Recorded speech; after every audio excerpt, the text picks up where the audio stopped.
اب میں دعوت خطاب اس شخصیت کی طرف جا رہا ہوں. بڑی پرخلوص شخصیت ہیں، علم دوست شخصیت ہیں، متحرک شخصیت ہیں، اور ماشاءاللہ یہ امام و خطیب ہیں جامع مسجد غوثیہ ہڈرسفیلڈ میں. اس کے ساتھ ساتھ آپ نے ان کا لٹریچر جو ہے، ان کی جو فاؤنڈیشن سے شائع ہوا صوفہ فاؤنڈیشن کے چیئر ہیں، اور بڑا ہی عالمی طور پر اور پھر یہاں جو ہے مقامی طور پر اور پھر نیشنل طور پر آپ کی خدمات جو ہیں وہ بہت جو ہیں وسیع ہیں. اللہ تبارک و تعالی ہم سب کو ان کا دست و بازو بننے کی توفیق رفیق عطا فرمائے. نعروں کی گونج میں ان کا استقبال کریں. نعرہ تکبیر، نعرہ رسالت، نعرہ تحقیق، نعرہ حیدری، علماء اہل سنت.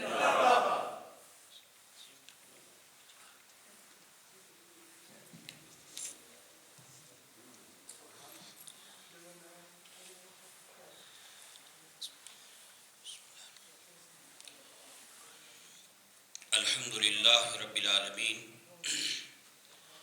والصلاة والسلام علی اشرف الانبیاء والمرسلین. اما بعد فاعوذ باللہ من الشیطان الرجیم. بسم اللہ الرحمن الرحیم. ان الدین عند اللہ الاسلام. صدق اللہ العظیم. اللہم صلی علی سیدنا و مولانا محمد معدن الجود والکرم وآلہ واصحابہ وبارک وسلم. الصلاة والسلام علیکہ یا سیدی یا رسول اللہ وعلی آلک و اصحابک یا سیدی یا حبیب اللہ. واجب الاحترام علماء ملت اسلامیہ اور اہل اسلام بھائیوں، اللہ رب العزت کے فضل و کرم سے آج مکہ مسجد لیڈز میں حضرت علامہ حافظ پروفیسر فتح محمد صاحب رحمۃ اللہ تعالی علیہ کے عرس مبارک کی اور ایصال ثواب کی بابرکت تقریب میں ہم سب حاضر ہیں. اللہ رب العزت اپنے فضل و کرم سے قبلہ حافظ صاحب رحمۃ اللہ علیہ کی تربت انور پر کروڑہا رحمتیں نازل فرمائے، اور اس محفل پاک میں اللہ ہم سب کی حاضری کو قبول فرمائے. ابھی انتہائی خوبصورت اور دل کو موہ لینے والی گفتگو قبلہ حضرت علامہ مولانا حافظ نعمت علی صاحب چشتی دامت برکاتہم العالیہ فرما رہے تھے، اور ان سے پہلے حضرت علامہ مولانا ذیشان بلوچ صاحب دامت برکاتہم العالیہ انہوں نے بڑی خوبصورت گفتگو کی، اور دل چاہ رہا تھا کہ حافظ صاحب گفتگو فرماتے رہیں اور یہ سلسلہ اسی طرح چلتا رہے. تو حضرات، چونکہ یہ ایصال ثواب کی محفل ہے اور آپ نے بڑی خوبصورت باتیں ابھی سماعت کی ہیں، عرس مبارک کی تقریب ہے، اپنے بزرگوں کی بارگاہ میں خراج عقیدت پیش کرنے کی تقریب ہے، کیونکہ یہ جو لوگ ہیں یہ ہمارے محسن ہیں، اور بندہ ہمیشہ اپنے محسن کو یاد رکھتا ہے، بھلاتا نہیں ہے. جس نے احسان کیا ہو بندہ کبھی اسے بھولتا نہیں ہے.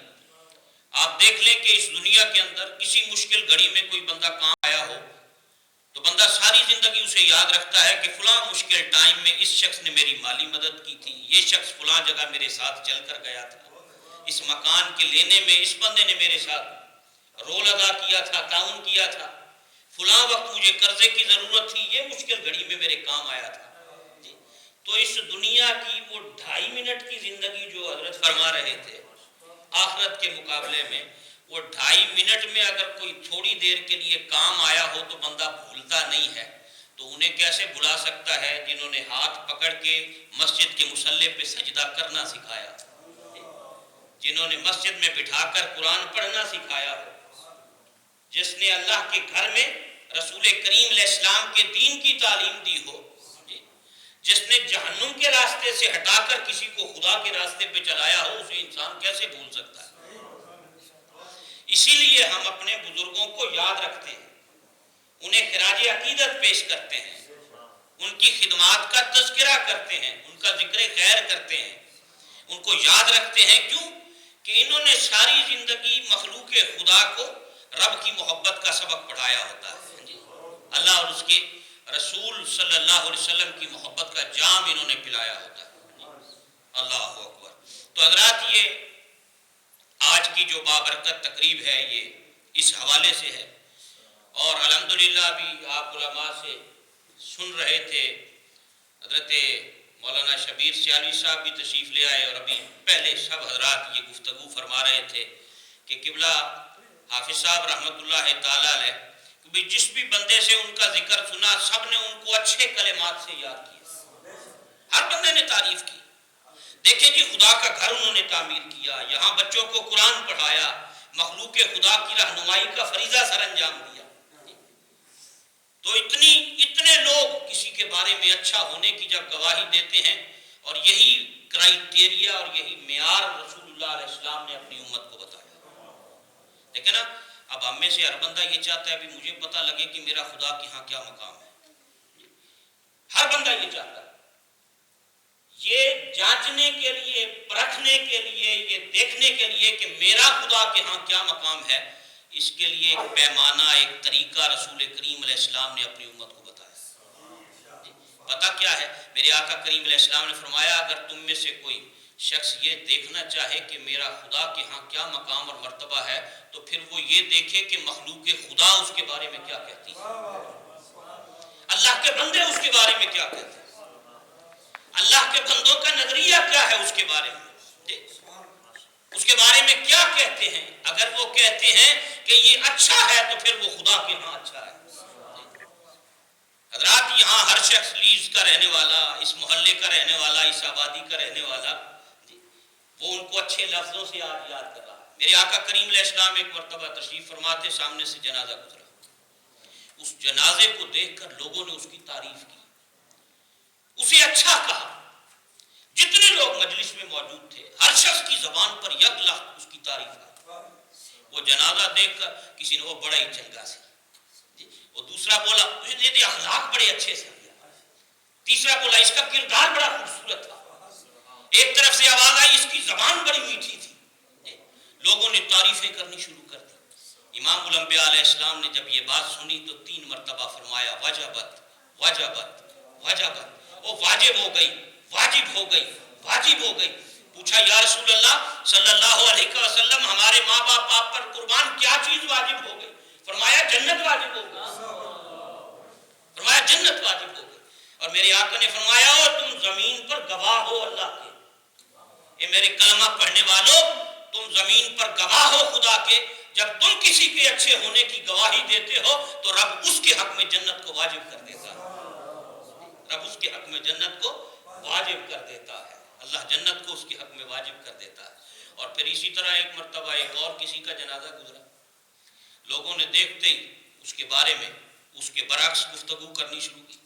ان کا بڑا ہی پیڑا انسان تھا، وہ یار جتنے بہتا سی آگ لگاندہ سی، جہاں بیٹھتا تھا لڑائیاں پیدا کرتا تھا، خاندان لڑا رکھے تھے، بھائی بھائی کو لڑایا ہوا تھا اس نے، فیملی کو فیملی سے لڑایا ہوا تھا، محلے دار اس سے تنگ تھے، اچھا ہوا اس سے جان چھوٹی۔ جب اس شخص کا جنازہ گزرا تو لوگوں کے کلمات یہ زبان پہ آئے، تو اس وقت بھی نبی رحمت علیہ السلام نے 3 مرتبہ فرمایا وجبت وجبت وجبت، واجب ہو گئی، واجب ہو گئی، واجب ہو گئی۔ پوچھا یا رسول اللہ صلی اللہ علیہ وسلم کیا چیز واجب ہو گئی؟ فرمایا جہنم واجب ہو گئی۔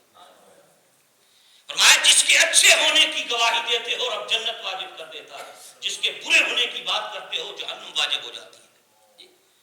حضرات انسان کو اس دنیا کے اندر اپنے آپ کو ایسا بنانا چاہیے کہ جب وہ دنیا سے جائے تو مخلوق خدا اس کے اچھے ہونے کی گواہی دے رہی ہے، لوگ کہیں کہ یہ نمازی تھا، لوگ کہیں کہ اس کی پیشانی میں سجدے کا نور تھا، لوگ کہیں یہ قرآن سے محبت کرتا تھا، اسے تلاوت قرآن سے محبت تھی، قرآن سیکھتا تھا، علماء کی مجلسوں میں بیٹھتا تھا، وقت نکالتا تھا دین سیکھنے کے لیے، دنیا اس کے اچھے ہونے کی گواہی دے۔ مولانا روم رحمۃ اللہ علیہ نے بڑی پیاری بات کہی، وہ فرماتے جس دن تو پیدا ہوا تھا تو رو رہا تھا، جب تو ماں کے پیٹ سے اس دنیا میں آیا تھا تو رو رہا تھا اور ساری دنیا ہنس رہی تھی. دنیا ہنس رہی تھی. لوگ تیرے گھر والے ایک دوسرے کو مبارکبادیں دے رہے تھے کہ آج مبارک ہو تیرے گھر بیٹا ہو گیا ہے. تو رو رہا تھا, دنیا مبارکیں دے رہی تھی. تو رو رہا تھا, دنیا ہنس رہی تھی. اے بندے, جب تو دنیا سے جائے تو اس طرح جا کہ تو ہنس رہا ہو اور دنیا رو رہی ہو. تو ہنس رہا ہو, تیرا چہرہ بتا رہا ہو کہ آج اللہ کا بندہ دنیا سے جا رہا ہے. تو اپنی آنکھوں سے اس آخری وقت مدینے کے تاجدار کا جب نظارہ کرے تو تیرا چہرہ بتائے مسکراتا ہوا کہ آج اسے اپنے آقا کی زیارت نصیب ہوئی. تیرے دنیا سے جاتے ہوئے کلمہ پڑھنا بتائے کہ آج یہ ایمان سلامت لے کر اس دنیا سے جا رہا ہے. اللہ اکبر. حضرات, اس انداز میں بندے کو دنیا سے جانا چاہیے اور اس کے لیے ضرورت ہے اس بات کی کہ ہم اپنے کردار کو بدلیں, اخلاق کو بدلیں, بیہیویئر کو بدلیں, کریکٹر کو بدلیں. آج ان چیزوں کی بڑی ضرورت ہے. میں نے رات بھی روچڈیل کے اندر جو پروگرام تھا اس میں یہ چند باتیں گزارش کی وہاں حضرات کی خدمت کے اندر کہ آج معاشرہ پریشان ہے, تباہی کا شکار ہے. ہر گھر پریشان ہے, گھر گھر میں نفرت ہے, آگے لگی ہوئی ہے, سکون نہیں ہے, پریشانی ہے, مصیبتیں ہیں, تکلیفیں ہیں, بیماریاں ہیں. کبھی ہم نے غور کیا کہ یہ کیوں, ایسا کیوں ہو رہا ہے؟ پورا معاشرہ آج ہمارا تباہی اور بربادی کی طرف جا رہا ہے. جو حالات اس وقت, جن حالات سے امت گزر رہی ہے وہ ڈھکے چھپے نہیں ہیں, ہم سب کے سامنے ہیں. حضور سید عالم صلی اللہ علیہ وسلم نے اس عرب کے بگڑے ہوئے معاشرے کو کن اصولوں کی بنیاد پر تبدیل کیا تھا, آج وہی اصول ہمیں بھی اپنانے پڑے. وہی اصول, رہنما اصول ہمیں بھی اپنی زندگیوں کے اندر وہ چیزیں پیدا کرنی ہوگی. آپ دیکھیں کہ یہ عبادات جتنی ہیں یہ تو بعد میں فرض ہوئی. بھائی عبادات فرض ہونے سے پہلے مکہ کے اندر سرکار نے کس چیز کی تعلیم دی ہے, کس چیز کی تربیت کی, کیا تربیت, کیا تبلیغ تھی سرکار کی؟ بھائی نماز تو فرض ہوئی معراج کی رات, اعلان نبوت کیا 40 سال میں, 40 سال کے بعد پھر کئی سال بعد جا کر نماز فرض ہوتی ہے. ہاں جی, تقریباً 13 سال بعد, 13 سال بعد تقریباً جا کر نماز فرض ہوئی. پھر حج مکہ مدینہ میں جا کے فرض ہوا, زکوٰۃ بعد میں فرض ہوئی, روزے 2 ہجری میں جا کے فرض ہوئی. یہ جتنی عبادات جن کو آج صرف ہم دین سمجھتے ہیں یہ ساری تو بعد میں جا کے فرض ہوئی. اس سے پہلے مکہ میں رہ کے سرکار کن چیزوں کی تعلیم آپ دیا کرتے تھے اور کیا لوگوں کو سمجھایا کرتے تھے, کیا اخلاق تھا, بیہیویئر تھا, وہ اخلاقی قدریں کون سی تھی جس کی تعلیم سرکار نے وہاں دی. حضرات وہ کیا تھا, وہ دوسروں کے دکھ درد میں کام آنا تھا, وہ مخلوق خدا کی رہنمائی تھی, وہ دوسروں کے دکھ درد کو بانٹنا تھا, وہ سچائی تھی, وہ امانت داری تھی, وہ وعدے کی پابندی تھی. آج وہ چیزیں ہم بھی اپنا لیں, یہ معاشرہ ہمارا بھی بدل سکتا ہے. ہم یہاں رہتے ہیں حضرات, یہاں جب بھی تبدیلی آئے گی وہ بزرگان دین اور صوفیاء کے طریق پر آئے گی. اور صوفیوں نے کردار کے ذریعے سوسائٹیاں بدلی ہیں, اخلاق کے ذریعے بدلی ہیں, بیہیویئر, کریکٹر کے ذریعے بدلی ہیں. یہاں جس ملک میں رہتے ہیں یہاں غیر مسلم قومیں بستی ہیں, یہ آخری کنارے پہ اس وقت پہنچی ہوئی ہیں. انہوں نے سب کچھ دیکھ لیا ہے. یقین جانیے انہیں آج بھی کوئی خواجہ معین الدین چشتی اجمیری رحمۃ اللہ علیہ جیسی شخصیت مل جائے, ان کے دلوں کی دنیا بدل جائے. وہ کوئی بندہ تھا, ایک یہاں کوئی اچھا کوئی آفیسر تھا, اس نے یہ بات کہی ایک دن ایک میٹنگ میں. انہوں نے کہا بڑی بڑی مساجد ہیں تمہاری, بڑے بڑے ادارے تم بنا رہے ہو اور تم یہ سمجھتے ہو کہ شاید یہ ملک ایسے بدل جائے گا. یہ اداروں سے نہیں بدلے گا, یہ جس دن اس کنٹری میں کوئی معین الدین اجمیری آ گیا اور غوث اعظم آ گیا اس دن ملک بدل جائے گا. وہی انداز ہمیں اختیار کرنا ہوگا. حضرات ہم بزرگان دین اور صوفیاء کے ماننے والے ہیں, ہمیں اسی طریق پر, اسی راستے پہ آج چلنا ہوگا. ہمارے آس پاس بسنے والے ان غیر مسلموں کو اگر ہم محمد عربی علیہ السلام کے دامن کرم کے قریب لا سکتے ہیں تو اپنے کردار اور بیہیویئر کے ذریعے لا سکتے ہیں, کریکٹر کے ذریعے لا سکتے ہیں. لوگ تو چھوٹی چھوٹی باتوں پہ آج مسلمان ہو جاتے ہیں. میں نے پہلے بھی عرض کی تھی کہ یہ برمنگم میں ایک مرتبہ یہ یونیورسٹی آف برمنگم میں ایک کانفرنس تھی, نوجوانوں نے رکھی, تو وہ میلاد کا پروگرام تھا, تقریریں ہوئی, اس میں انہوں نے کچھ گورے پروفیسر بھی بلائے ہوئے تھے, تو وہ بھی بیٹھے ہوئے تھے, تقریریں ہو رہی تھیں حضور کی سیرت پر, میرے آقا کی لائف پر. تو درمیان میں نماز کا وقفہ آ گیا، لوگوں نے نماز پڑھی، چادریں بچھائی ہال کے اندر. اب وہ جو گورے پروفیسر تھے وہ کرسیوں پہ سائڈ پہ بیٹھے ہوئے دیکھ رہے تھے. اذان ہوئی تو جب اذان ہوئی تو لوگوں نے سرکار کے نام کو اس طرح چوم کر آنکھوں سے لگایا، درود پڑھا. اس نے پوچھا، گورے پروفیسر نے، ہسٹری کا پروفیسر تھا، لگا یہ کیا کرتے ہیں، یہ جو کس کر کی آنکھوں سے لگایا ہے یہ کیا ہے؟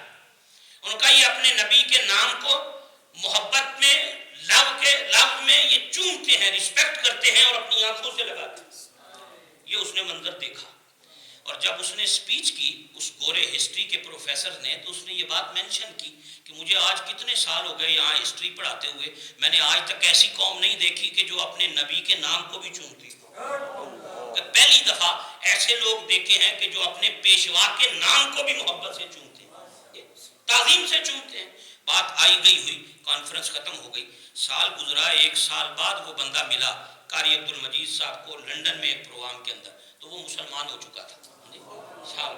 اور اس سے پوچھا تو مسلمان کیسے ہوا؟ کہنے لگا جی اس چیز نے مجھے مسلمان کر دیا.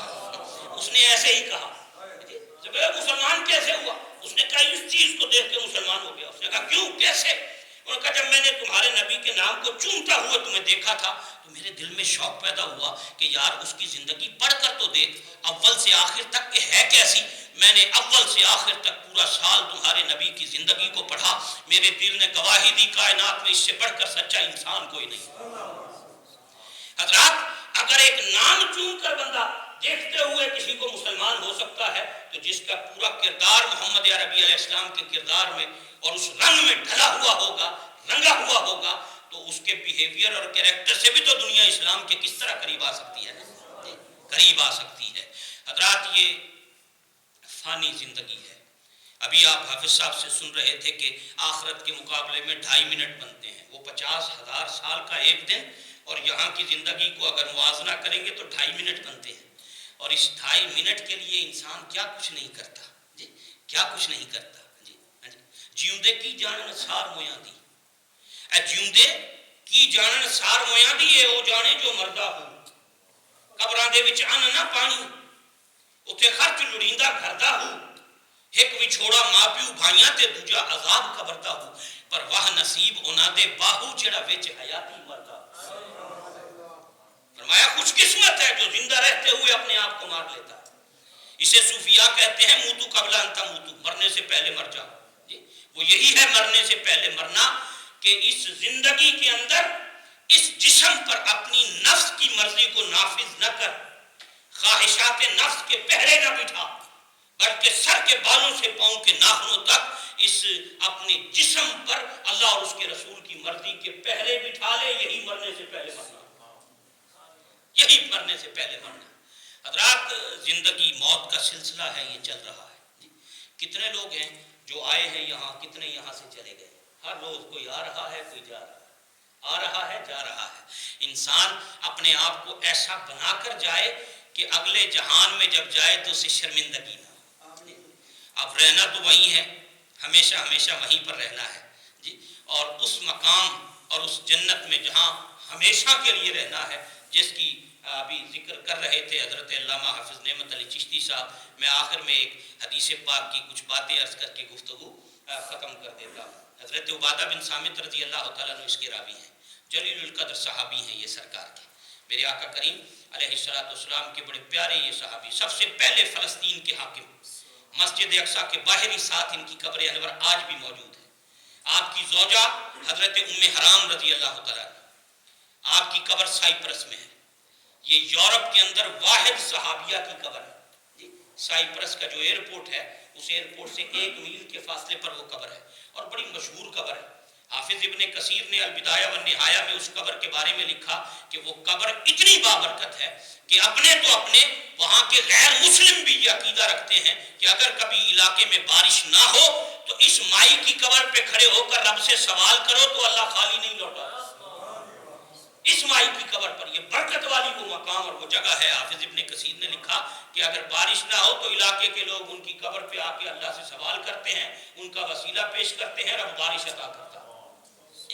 آپ ان کے زوجہ ہیں حضرت عبادہ بن صامت کی. 181 حدیثیں آپ نے روایت فرمائی، جن میں سے 9 بخاری اور مسلم میں موجود ہیں. جی انہوں نے ایک مرتبہ ارشاد فرمایا کہ میں آقا کریم علیہ السلام کی بارگاہ میں حاضر تھا، نبی رحمت صلی اللہ علیہ وسلم تشریف فرما تھے، آپ نے ارشاد فرمایا لوگوں مجھے 6 باتوں کی ضمانت دے دو میں تمہیں جنت کی ضمانت دیتا ہوں۔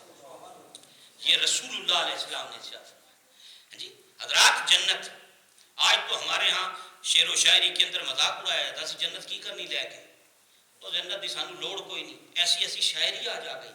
ہم جس نبی کے ماننے والے ہیں اس نبی نے تعلیم دی ہے وہ رب سے جنت بھی مانگا کرو اور جنت الفردوس مانگا کرو، سب سے اعلیٰ درجہ اللہ سے مانگا کرو۔ اور صحابہ تو بلکہ سرکار سے دعائیں کرواتے تھے آ کر کہ حضور دعا کریں اللہ جنت الفردوس بھی دے اور وہاں آپ کا قرب اور سنگت بھی عطا کرے، آپ کی سنگت بھی وہاں نصیب۔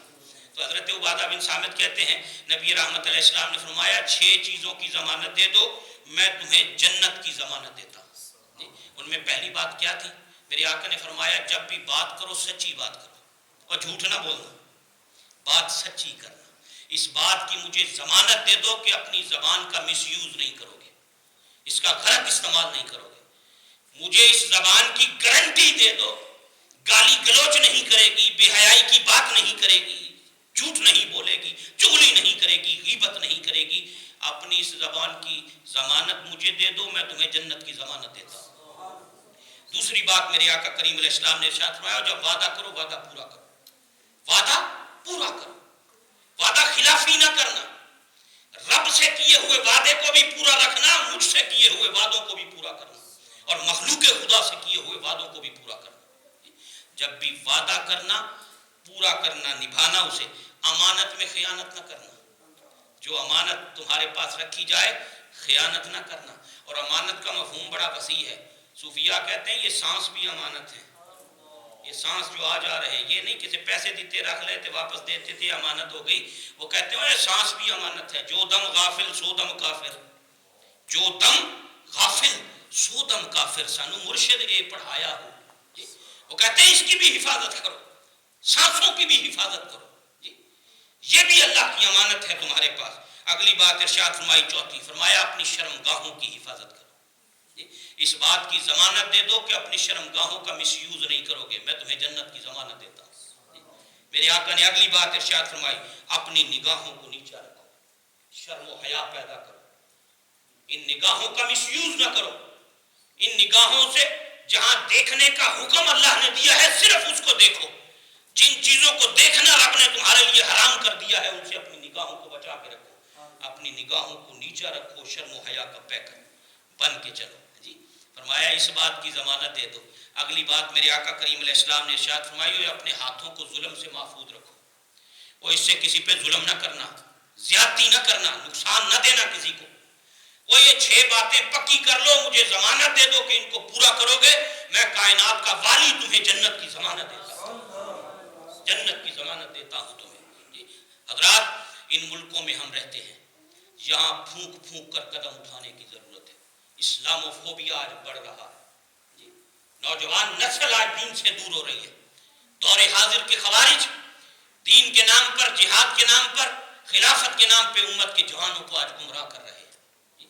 ان حالات کے اندر اہل اسلام ہماری ذمہ داری ہے، ہمیں قدم قدم پھونک کر اٹھانا ہے کہ کوئی انگلی اٹھا کر یہ نہ کہے کہ رسول کریم علیہ السلام کا غلام بددیانت ہے، یہ امت کا یہ کلمہ پڑھتا ہے مصطفیٰ کا اور جھوٹ بولتا ہے، یہ نبی کا کلمہ پڑھ کے ڈرگز کا کاروبار کرتا ہے، یہ محمد عربی کا نام لے کر بے حیائی کے کاموں میں ملوث ہے، یہ نام تو لیتا ہے مدینے کے تاجدار کا اور فراڈ کرتا ہے، جھوٹے کلیم کرتا ہے، انشورنسوں سے جھوٹے پیسے لیتا ہے کلیم کر کے، یہ ہر بے حیائی عیاشی فحاشی کے کام میں آگے نظر آتا ہے۔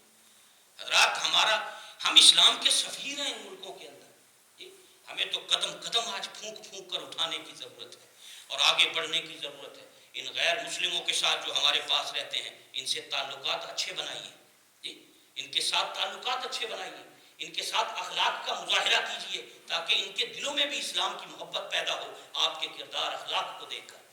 اب دیکھیں کتنے ریفیوجیز یہاں آئے ہوئے ہیں، ان ملکوں کے اندر کتنے ریفیوجیز ہیں جو آئے ہوئے ہیں، مسلمانوں کو آگے بڑھنا چاہیے ان کی ہیلپ کرنے کے لیے، ان کی مدد کرنے کے لیے۔ میں گزشتہ دن بھی یہ بات کر رہا تھا کہ پچھلے دنوں ایک چرچ میں جانے کا اتفاق ہوا ریفیوجیز کے حوالے سے، مجھے یہ وہاں جا کر پتہ چلا کہ وہاں کئی اہل کہ اسلام چھوڑ کر عیسائیت کی طرف چلے گئے، صرف اس بنیاد پر کہ ان لوگوں نے ان کی ہیلپ کی، مدد کی اور ان کے ساتھ جڑے رہے وہ، اور مسلمان آگے نہیں آئے اس محاذ کے اوپر۔ ہر شہر کے اندر آج ریفیوجیز آئے ہوئے ہیں، اور یہ مسلمان ملکوں کے ریفیوجیز ہیں، ان کی مدد کے لیے آج آگے بڑھنے کی ضرورت ہے۔ مسلمان سامنے آنے چاہیے، آگے جائیں، انہیں بتائیں ہم تمہارے بھائی ہیں، ہم تمہاری ہیلپ کے لیے تیار ہیں۔ اب آپ دیکھیں سیریا کے تقریباً 6000 کے قریب بچے ان ملکوں کو یہاں آئیں گے برطانیہ میں، یہاں کی گورنمنٹ کتنے دنوں سے اپیل کر رہی ہے کہ ان بچوں کو اڈاپٹ کر لو جی، اور اب تک 6000 عیسائی کرسچینز نے مسلمانوں کے بچے اڈاپٹ کیے۔ آپ سوچیں کہ اس کا رزلٹ پھر بعد میں کیا نکلے گا جی، اور کوئی مسلمان اس محاذ پر آج آگے نہیں آیا جی۔ ہم جن صوفیاء کے ماننے والے ہیں ان کے دروازے تو اپنے نہیں، پرایوں کے لیے بھی 24 گھنٹے کھلے رہتے تھے، مخلوق خدا کے دکھ درد میں وہ لوگ شریک ہوتے تھے۔ ہم اپنے صوفیوں کی زندگی خدا کی قسم پڑھ کر دیکھیں کہ وہ لوگ کس قدر انسانیت کی بھلائی، خیر خواہی اور خدمت کا ان کے اندر جذبہ تھا۔ ہمارے یہ جتنے بڑے بزرگ ہیں جن کی وجہ سے آج مکہ مسجد میں ہم پیشانی جھکاتے ہیں نا خدا کی بارگاہ میں حضرات، یہ پیچھے محنت ہے خواجہ معین الدین اجمیری رحمۃ اللہ سے، یہ ان کی محنت ہے، اور ان کی آپ زندگی پڑھیں، انہوں نے کس طرح مخلوق خدا کو تبدیل کیا ہے اور کس طرح مخلوق خدا کی خدمت کی ہے۔ اور رات کو تو سحری کے وقت حضرت محبوب الہی رحمۃ اللہ علیہ سحری کے وقت وہ خادم آپ کو کھانا دیتا تھا نا، تو آپ نہیں کھاتے تھے، ایک لقمہ کھا لیا، ایک گھونٹ پانی کا پی لیا، وہ کہتے حضور اتنے کمزور ہو گئے آپ، کھانا تو کھا لیا کریں، سحری افطاری کے وقت بھی نہیں کھاتے، آنکھوں میں آنسو آ جاتے۔ فرمایا دہلی کے اندر گلیوں کونوں میں کتنے بھوکے پڑے ہیں، ان کو جب بھوک کو سامنے آتی ہے، ان کو بھوکا پڑا ہوا دیکھتا ہوں تو میرے حلق سے لقمہ نیچے نہیں اترتا۔ حضرات یہ ہے تصوف، یہ ہے صوفیہ کی تعلیم کہ دوسروں کے دکھ درد کو اپنا دکھ درد سمجھنا اور دوسروں کے دکھ درد میں شریک ہونا۔ آج ہم لوگ وہ راستہ آج چھوڑ چکے ہیں۔ آگے بڑھیے، آس پاس دیکھیے، رشتہ داروں میں دیکھیے، پڑوسیوں میں دیکھیے، کوئی بیوہ تو نہیں، کوئی یتیم تو نہیں، کوئی غریب تو نہیں، اور کسی کے سر پہ ہاتھ رکھو، یہ بھی رسول کریم علیہ السلام کا میلاد ہے۔ میں کئی مرتبہ کہتا ہوں بھی ہم سمجھتے ہیں محفل کرنی میلاد ہے، مسجد چاہ جاؤ محفل کر لو، نعت پڑھ لو، لنگر کھا لو، کاٹ ہو جاؤ، یہ میلاد ہے۔ میرے نزدیک کسی یتیم کے سر پہ ہاتھ رکھنا بھی رسول اللہ کا میلاد ہے، کسی نابینے کا ہاتھ پکڑ کے سڑک پار کروانا بھی رسول اللہ کا میلاد ہے، اور کسی بیوہ کی دستگیری کرنا بھی رسول اللہ کا میلاد ہے، اور یہ سب میلاد کی صورتیں ہیں، ان کو آج اختیار کرنے کی ضرورت ہے۔ انسانیت کی خدمت کے لیے آگے بڑھیے تاکہ یہ لوگ اسلام کے قریب آئیں۔ ان ملکوں میں انہیں بھی پتہ چلے کہ مسلمان خدمت خلق کے جذبے کے ساتھ میدان عمل میں آگے ہیں سب سے۔ اللہ تعالیٰ ہماری حاضری قبول فرمائے۔ حضرت حافظ فتح محمد صاحب رحمۃ اللہ علیہ کی تربت انور پہ اللہ کروڑہ رحمت نازل فرمائے، اور ان کے یہ دونوں شہزادے ان کے اللہ تعالیٰ انہیں لمبی زندگی عطا فرمائے، یہ ان کے مشن کو لے کے آگے بڑھ رہے ہیں، اور بالخصوص حافظ عاصم صاحب ان کے لیے دعا کیا کریں، اللہ ان کی حفاظت بھی فرمائے۔ جس انداز میں اس وقت اہل سنت کی نمائندگی یہ میڈیا پر آ کر کرتے ہیں حضرات، اس وقت اور کوئی سامنے نہیں ہے، یہ ان کے ساتھ دست و بازو بنیے، ان کے ساتھ قدم ملائیے، ان کے ساتھ دعا کیا کریں ان کے لیے اپنی ہر نماز کے اندر۔ یہ جہاں کھڑے ہو کے بات کرتے ہیں پوری دنیا ان کی بات سنتی ہے، اور یہ سعادت آپ کی اس مکہ مسجد کو حاصل ہے۔ پوری برطانیہ کے اندر یہ واحد شخص ہے جو اہل سنت کی نمائندگی انٹرنیشنل میڈیا پہ کرتا ہے، یہ بالکل سچی بات ہے، اور ان کے لیے دعا کیا کریں کہ اللہ تعالیٰ انہیں ہر قسم کے شر سے محفوظ رکھے، حفظ و امان میں اللہ انہیں رکھے، اور یہ جو اپنے والد گرامی کے مشن کو آگے لے کے بڑھ رہے ہیں، یقیناً ان کی خدمات کی بدولت آج ان کے والد گرامی کی روح بھی خوش ہو رہی ہو کہ دونوں بیٹے اللہ کے گھر کے ساتھ جڑے ہوئے ہیں، دین کے ساتھ وابستہ ہیں، رسول اللہ کی محبت کی تعلیم عام کر رہے ہیں۔ اللہ حاضری قبول فرمائے۔ وما علینا الا البلاغ المبین۔ بخیر وقت کافی ہو گیا ہے، اشعار پھر کسی وقت سنا دیں گے آپ کو۔ چلو ایک شعر سن لو، یہ کہتے جی نعرہ تکبیر، نعرہ رسالت، ماشاءاللہ۔ حضرت علامہ شیخ امداد حسین پیرزادہ ہمارے برٹش مسلم فورم کے چیئرمین، وہ تشریف لائے، اسی دوران ہم انہیں خوش آمدید کہتے ہیں۔ میں حافظ صاحب دے بیاف تے تانوں خوش آمدید جناب کہتے ہیں۔ اللہ قبلہ پیرزادہ صاحب تشریف لے آئے ہیں، اور جیسا کہ میں ابھی ذکر کر رہا تھا حافظ صاحب کے حوالے سے، الحمدللہ یہ بھی اللہ کا بڑا کرم ہے کہ اس وقت پوری برطانیہ کی سنیت نے، پورے برطانیہ کے مشائخ نے، علماء نے، تنظیموں نے، اداروں نے، مساجد نے متفقہ طور پہ اپنا قائد حضرت شیخ امداد حسین پیرزادہ صاحب کو چن لیا ہے۔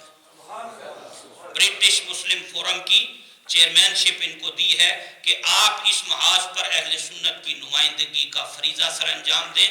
برطانیہ کی 600-700 کے قریب اہل سنت کی جتنی مساجد ہیں الحمدللہ آپ اس کے اس وقت قائد ہیں، رہنما ہیں، اور برٹش مسلم فورم کے پلیٹ فارم سے ایک نئے انداز میں الحمدللہ ہماری یہ جو ٹیم ہے اس نے اپنا بھرپور کام شروع کر دیا ہے، اور اسی ٹیم کا حصہ حضرت علامہ قاری عاصم حسین صاحب بھی ہیں، دیگر یہ سارے علماء ہیں، مشائخ ہیں جو اپنا بڑا وقت دے رہے ہیں اس کو چلانے کے لیے، اس کو آگے بڑھانے کے لیے۔